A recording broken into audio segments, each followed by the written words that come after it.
All right, do you need a business plan to make $1 million? People ask me all the time, do you have to write out this big, thick business plan if you want to do something big? So instead of my opinion, I'm going to give you this William Solomon. This is a book from Harvard.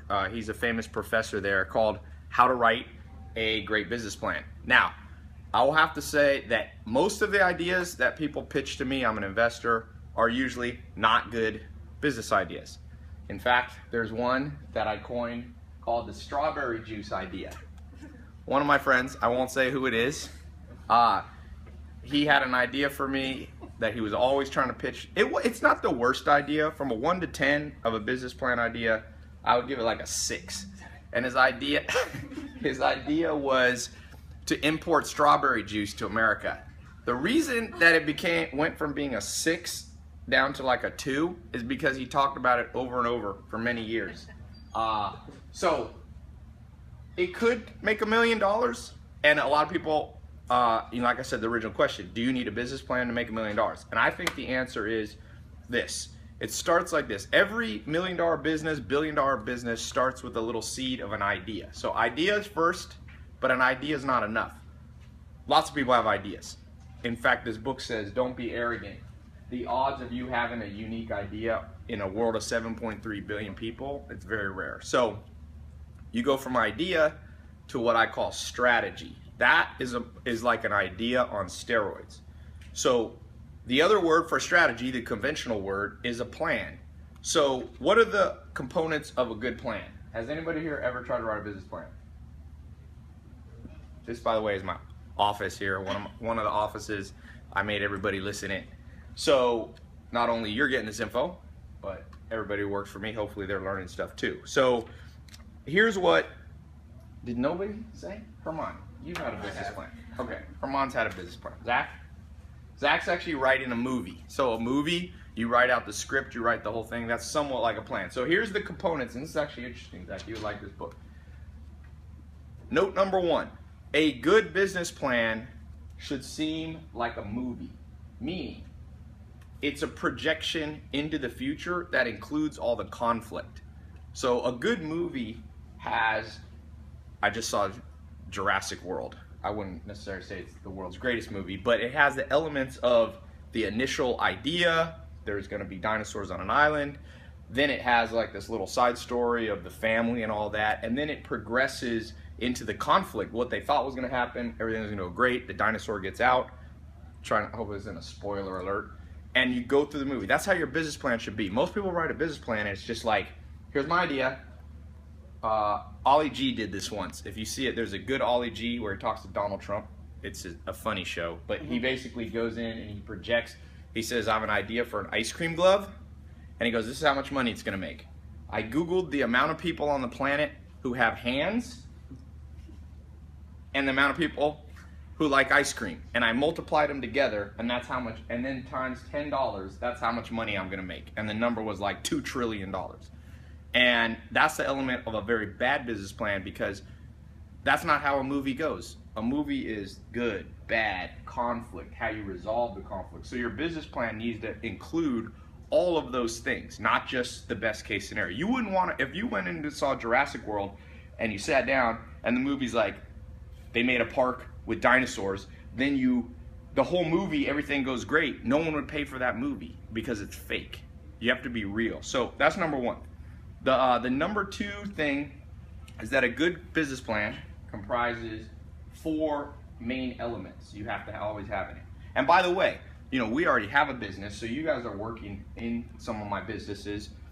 Every time we come up with a new idea, you should also make a plan. So a plan isn't always just for a brand new thing. It can be, they call those intercompany plans, not just, a brand new from scratch business. So here's the 4 elements that your plan should have. He says this on page, by the way, these are little teeny books. They're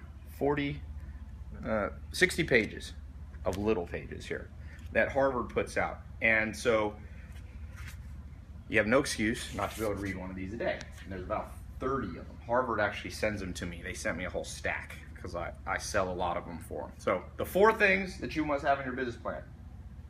The people, okay? Now, this is the most important part of the business plan. and here's what you should address. So let's say it's you, like Herman, strawberry juice idea, okay? I'm not saying it was his idea, I'm just saying theoretically, let's say it was Herman's Argentinian strawberry juice idea. So number one, he's got to describe the team. So him and the other people who are going to do it with him. What do they know? So what does Herman know about strawberry juice? Okay. Number two, who do they know? Like the old saying, it's not what you know, it's who you know. So Herman knows, hopefully, some good strawberry juice connections. Number three, how well are you known? Is Herman already a player in the juice world? So you got to answer those three questions. That's number one, okay, about people. And the number two thing is the opportunity. So the opportunity is basically what's in Herman's control. So he goes, strawberry juice, the opportunities, there's $1 billion industry, people drinking juice, I'm going to market it, That's all about the opportunity. Most business plans just have the opportunity. The next thing, the third thing, is the context, which are the things outside of Herman's control. Like the regulations on importing juice. You need to address those because those are real things. And if you write a naive plan like, oh, I can just import strawberry juice from Argentina, it's not realistic. It's a bad movie. And then the fourth thing is the risk and reward. And you should always lay out, he says only a fool thinks they have something that has no risk to it. Okay, you always have risks. This is a direct quote. Among the many sins committed by business plan writers is arrogance. In today's economy, few ideas are truly proprietary. So that means for Herman to think that he's the first person that's thought of strawberry juice is very low odds. What's probably happened is somebody's tried to import strawberry juice and fallen on their face and gone bankrupt.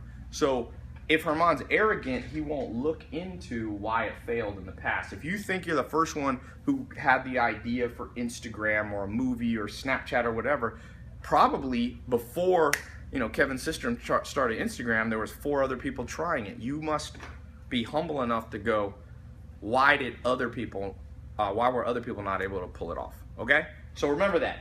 Make a plan and stick to a plan, but make a good plan. It's not just an idea, it's a strategy.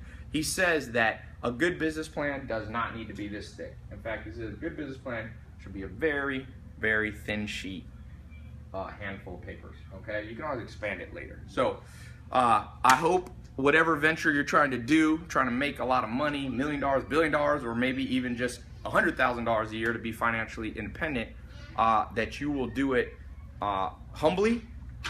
You'll think through all the characteristics and it'll be a well laid out movie, including all the good, the bad, and how you'll react to the bad to solve it, okay? So that's today's book of the day. Check it out on Amazon. You can buy this book or go direct to Harvard Business Review. So question for you.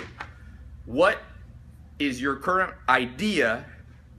And write a comment below a few little points that you can elaborate on your idea. You don't have to give it all in the comments here, but leave a little comment on an additional strategy that you can add to start rounding out your basic idea. Okay?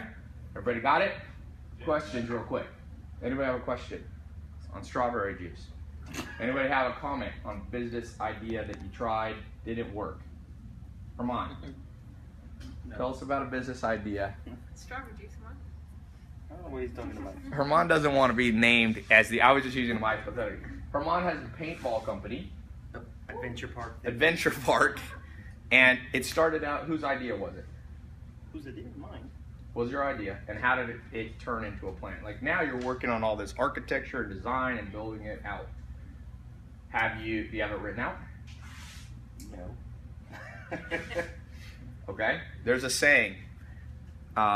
If you don't have it written out, I can probably guess how much money you're making. And it's not as much money as you could be making. So, that's even though Herman here works here, not to embarrass you, but write something out, even if it's just a little bit. Somebody else. Yes. I was writing a plan and I was so stuck on a lingerie line, and when I started writing all the statistics and like getting the SWOT analysis for it, I had to wreck and roll it. I was like, this is a garbage idea.